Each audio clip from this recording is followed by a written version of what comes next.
All right. Good morning, everyone. Welcome back to the Ever Forward Mindset Podcast. I'm your host and its founder, Michael Rebelo. I'm a 20-year-old entrepreneur that chose entrepreneurship over the traditional college path, inspired and driven by the goal to retire my mother and help other Main Street middle Americans just like her learn about and invest in different asset classes like apartment investing, multifamily syndications, to learn and get financial freedom, time freedom, and to get their liberty back. And ladies and gentlemen, I know that there's a lot that's going around with AI. There's a lot that's going around in communities. How can you keep up as an individual, right? And we all come from various different backgrounds, but the point is, just sticking to our guns and sticking to who we really are and just building each other up little by little. And I know someone that can do that. Justin Stoddart, how are you, my friend? Great to have you on the show. It's great to be here. Thank you for the invite. Always a pleasure to talk Absolutely. to bright people making a difference in the world. So appreciate Indeed. the opportunity. Yeah, absolutely. Great to have you on the show. So, we've been talking for a little bit. I know quite a bit about you. We've had a little bit of a discussion as well, but I would love to dive into your story. Who is Justin and what got you to where you are today? I was raised by entrepreneurial parents. Always believed that if I wanted to have the freedom that I desired to have, both financially as well as when it comes to time, that I needed to own something. I needed to not just rent income from other people, but I needed to own it. So that always was in the back of my mind. I in college went to work for a high-end home builder and ended up being decent at that, to where I led the division of his company for him while in college, and then later purchased that book of business from him as he moved more towards land development and investment properties himself. I took over the custom home, I should say luxury custom home construction business. Did that for a number of years until 2008, when I think everybody in the building industry was forced to ask the question of, like, do you love this? Because if you do, it's going to be a few years before it comes back and Yep. is a profitable business. And in my heart of hearts, I didn't love construction. I loved building, not necessarily building homes. I loved building businesses, and I didn't necessarily love developing land either. I mean, it was a good business, but I really loved developing people. And so, but there was still something. Even though I left the building industry, I was still fascinated with the real estate industry in general, because I realized that most people who have built wealth in this country have done it through real estate. Hmm. And so I knew I wanted to be close to the industry, just not as a home builder. And so I was recruited in as a strategic advisor into the title and escrow industry, where I sat knee to knee with real estate agents all day, every day, trying to attract their business to our company. And what I realized in that process is the things that I had uncovered as a home builder became very beneficial for my conversations with real estate agents. I realized that I had taken a center of influence strategy, whereas most real estate agents take a sphere of influence strategy. Sphere of influence, of course, are your friends, family, neighbors, right? The direct consumer marketing approach. Whereas what I had learned as a home builder was that if I could identify key centers of influence, key strategic referral partners that were situated just upstream from somebody building a home, that I could have a large influx of business coming to my company. And so I began to teach that to real estate agents. And it caught hold enough that I had a number of people saying, would you please write a book on this? So I did. Actually authored the book, The Upstream Model, which helps you to identify professionals who could be strategic referral partners, kind of centers of influence in your community, who could send you a lot of referrals. Whereas a typical person in your sphere of influence might be able to refer you once or twice per year, right? The right center of influence could realistically refer you multiple times per week. And so everything changed when I understood that model. So I began to teach in the real estate industry, as I mentioned, authored a book. That led me to leave the title and escrow industry and begin coaching on this topic of the upstream model. And that then led me to meeting my business partner today, who is developing a SaaS product that allowed professionals who serve homeowners to essentially implement the upstream model in a really simple and effective way. And all the while, I happen to be very much a man of faith, and my wife and I have 6 children. So that's kind of a side note. Those are actually the most important things in my life. But in the background of building businesses and finding my way in my career, I uncovered that my deep passion and desire for both income and time freedom is because I've got 7 people, my wife and 6 children who I adore more than anything, and I wanted to be there for them. So anyway, that's a bit of my background. I love that. And that last part is super important Mm-hmm. because you have people that built the business, but then they become the business. They're trying to make those referrals. They're trying to reach out to this community. They're trying to build out this. They're building out this system. But what they're doing is they just built another W-2 and they don't even realize it. But they think, being the boss and the employee, to them, they're like, oh, that's all right. But never lose sight of those important things. So I love the fact you brought your family into this. But speaking of family, going back all the way to your beginnings, you grew up in an entrepreneurial family, but you had the option to A, not do that journey, and then B, to go on that journey. You chose option B. But what drew you to that entrepreneurial journey? What made Justin say, I kind of want to do entrepreneurship? Because obviously you and I know being an entrepreneur, it takes a lot. It takes a lot of grit and determination. Not many are produced nowadays. So what made you decide to say, yes, I'm going to do that? I think it was just, it was interesting. I came across 2 videos here over the past couple of days, and I almost want to reference them. They're so good. And it wasn't when you think about entrepreneurship and succeeding in business, it's not about who has the best idea. It's really about who's willing to deal with the most uncertainty for the longest period of time. It's kind of like those like Mr. Beast challenges or these things where it's like, how long can somebody be uncomfortable for? And whoever has that grit, because what most people see is when something doesn't work, they see it as a signal that I guess I should stop. And what true successful entrepreneurs realize is that, number one, they don't know everything coming in, and they're not going to know everything for a period of time. It's a series of iterations of learning how to solve a real problem. And in that process, you get beat up, right? You realize that you get embarrassed. You have clients that are unhappy. It's just this process of being very uncomfortable. And I tend to be a people pleaser. Like, I tend to want people to like me. And naturally, when you're starting a business, you go to people who already know you. And so what I found is that that became pretty uncomfortable for me, right? Of building a product that at first I was a little bit embarrassed of, but I was still trying to put it in the hands of my clients, right? And they're like, this didn't really work for me, right? That's hard for me. I don't have really thick skin, right? Mm-hmm. And so I've had to develop that, and kind of back to the path of your question of what caused me to want to take that path. I'll tell you, the discomfort, as unsettling as it can be, not know how you're going to provide for your family, and you have a vision, but you haven't quite figured out how to connect the dots yet.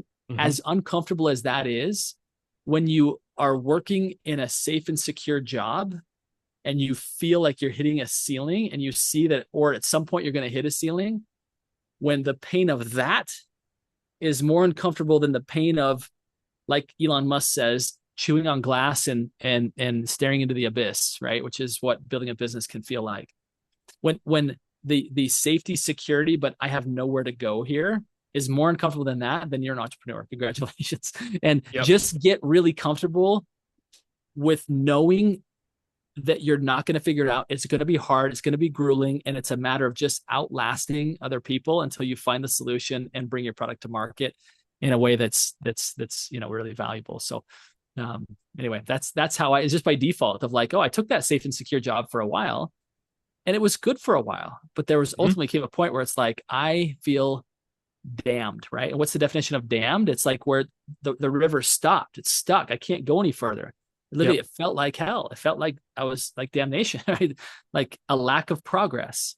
And that was way more uncomfortable than even what we've been through bringing ProInsight to market, which is a sign that I'm in the right spot. I look crazy, but I'm in the right spot. So absolutely. But no, you touched upon several different things there that are very important, because a lot of people, when they decide to either start their own company or, make a product, they think that, in the first 6 months, they're going to get sales right off the bat because they think they're a genius. Like, hey, I'm going to do this, I'm going to do that. But what they don't realize is they're going to get a lot of no's. They're going to lose a lot of sleep. They're going to lose a lot of hours. They're going to lose a lot of days. You're going to miss birthdays. You're going to miss anniversaries, whatever it may be. Yeah. And those people, they'll be like, I don't know if I'm cut out for this, but you have to go through the grueling process of suffering now to be in paradise later.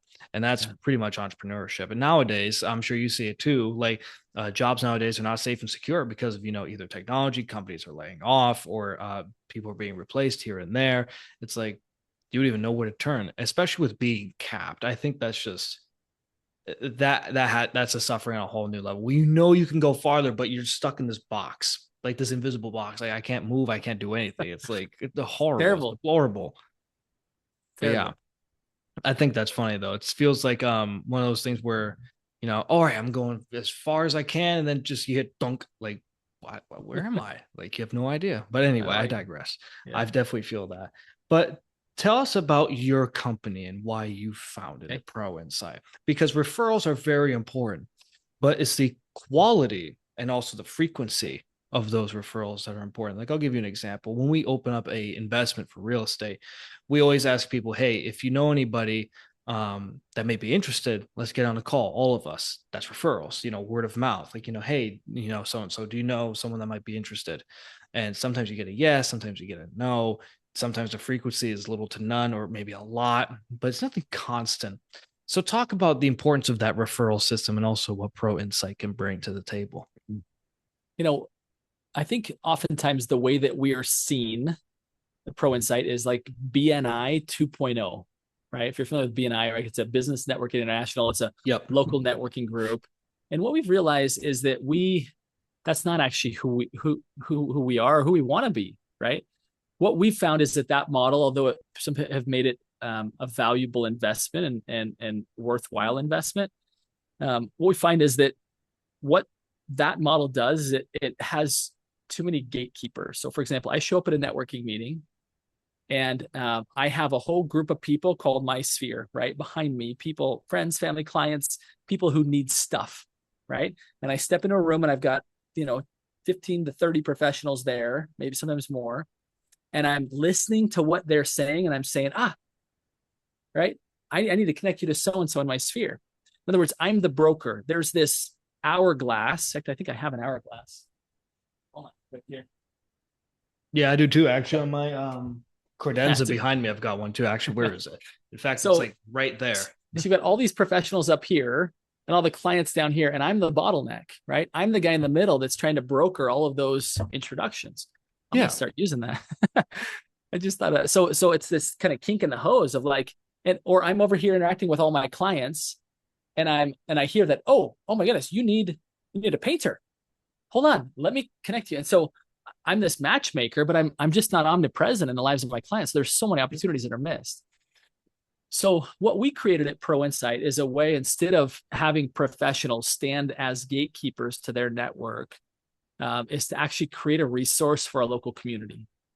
So we step into a local community and we identify one professional per industry that serves property owners. So painter, plumber, roofer, electrician, right? On the asset side, real estate agent, lender, tax professional, property manager, estate attorney, right? So we've identified 70 different professional verticals like those I just described. Yeah. And we aim to put choose just one per category. And then we take that list of professionals, which are in a really easy to use app, and we have each professional who is listed there give that out to all of their clients.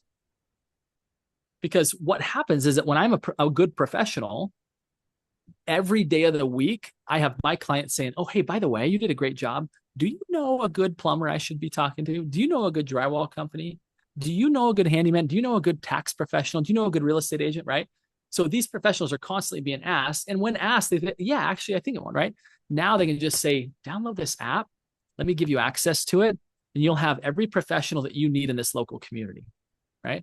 So now, instead of me as a professional acting as the gatekeeper, right, and the bottleneck in the equation here, each professional is giving this out to their client base saying, when you need somebody, go here first. Of course, do your own research, see if it's the right fit. Now, Michael, if you were my client and I said, Michael, understand, you're looking for a good tax professional. I've got one. In fact, I've got more than I've got 70 different professionals for everything you're going to need for your house, your estate. These have all been vetted, right? And good news is, anytime you choose one of those professionals, I get a little notification. That way, that professional knows that they need to be accountable, not just to you, but also to me, right? And if you aren't, then, good chance you might get voted off the island, right? You no longer hold that exclusive spot in our local community. So now everybody offers, because they're not competing against 5 other professionals like on Angie's List, right? And to be honest with you, on those platforms, what happens oftentimes, and this is no not trying to throw mud at anybody that gets business from there, because there's some good companies that are on there. Mm-hmm. But if I've got to compete against 5 people and pay for every lead, even if I close it or not, the very best professionals in the community, they won't play that game. I'm not doing that. I'm not going to pay per lead and have a foot race to the client to then have them say, lower your price because they got 4 other bids coming in. Like, the best ones won't play that game. So you really have 3-star professionals positioned as 5-star, right? And so the consumer isn't getting the best. And by the way, they're not going to get the best anyway, because those professionals are giving a margin away to Angie's List. And so they're going to have to do high volume, low service. So if we can choose one professional and say, look, keep your margins intact, but do a great job, and you're going to continue to get opportunities, right?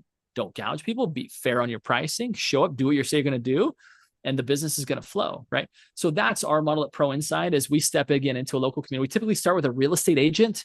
We're looking for one who closes 3 to 4 deals every single month by referral, and they want to grow that. They want to scale a warm market referral-based business without, buying leads to realtor.com or Zillow.com and giving up 30 to 40% of their margin, right?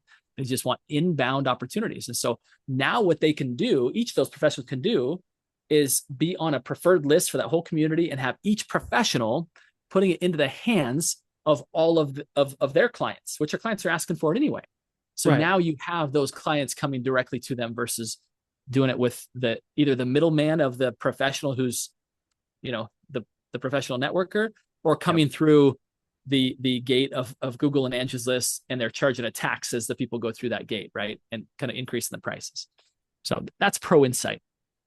That's really smart too, because Hunter Thompson, he's really famous for this, where he likes to connect people with other people. But I even figure out that you are the bottleneck. In fact, I'll give you a great example. It's like, when you go to a networking event and then you're stuck with this mess of cards, and then you got to figure out, I was connected with so and so, and I figured I'd refer them to you. It's where you have you have someone that's in need of something. You're like, here, tap into this network, tap into this resource. And I think it's very important, because instead of them looking like, okay, well, where can I go through here on Google, ChatGPT, wherever it is, you could tap into a network or a community that has those services that are provided and vertically integrated. Plus that the fact that they also have to be accountable back and forth with you. I think that's great, because 1, it's protecting your brand. Number 2, you want to make sure that the client or that lead is getting served, because if not, well, you're not doing your job, you're out. So I love that. I think that's incredible. But I guess transitioning from that, because I agree, referrals are super important. And not only that, just lending a hand to the community, and also it's a win-win-win situation. It's a win for the client, it's a win for you, and it's a win for the person that's given that service. So it's like, all right, everybody wins as long as we help each other. In fact, actually, I use this quote frequently. Zig Ziglar once said, you can get anything you want in life as long as you help other people get what they want. And it's just one of those cases where it's like, if there's a service or a need, find that solution, be the solution, or find someone that has it. But anyway, I digress. To kind of I guess, come to the conclusion of our episode, what is the one hardest thing about your entrepreneurial journey that has taught you so much?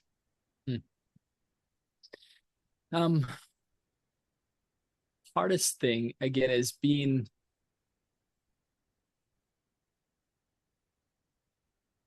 okay with having a really clear vision of what you want to produce and not knowing how to get there. Right. And I think what's been what my business partner has done for me is helped me to see that. He said, Justin, you're a great leader.